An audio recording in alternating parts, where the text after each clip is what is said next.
بسم اللہ الرحمن الرحیم۔ موضوع: جب نرمی نکل جائے تو کیسا ہوتا ہے؟ حدیث نبی صلی اللہ علیہ وآلہ وسلم۔ کبھی سوچا ہے ہماری باتوں میں تلخی کیوں ہے؟ رشتے بکھر کیوں جاتے ہیں؟ گھر میں سکون کیوں نہیں رہا؟ رسول پاک صلی اللہ علیہ وآلہ وسلم کا ایک فرمان دل کو جھنجھوڑ کر رکھ دیتا ہے۔ نبی کریم صلی اللہ علیہ وآلہ وسلم نے فرمایا، جس چیز میں نرمی ہوتی ہے وہ اسے خوبصورت بنا دیتی ہے، اور جس سے نرمی نکال لی جائے وہ بدصورت ہو جاتی ہے۔ صحیح مسلم۔ یعنی نرمی نہ ہو تو خوبصورت چہرے بھی بدصورت لگنے لگتے ہیں، میٹھے رشتے بھی زہر بن جاتے ہیں، اور دل محبت کی جگہ نفرتوں کا گھر بن جاتا ہے۔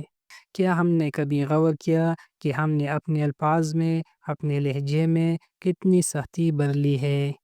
آج اپنے اندر جھانک کر دیکھیں، کیا ہم اس سنت کو اپنا چکے ہیں یا صرف باتوں میں نرمی رہ گئی ہے، دلوں میں نہیں؟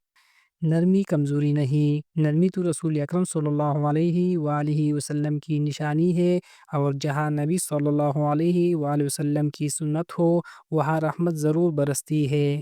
مزید اسلامک ویڈیو دیکھنے کے لیے چینل کو ضرور سبسکرائب کریں۔ شکریہ۔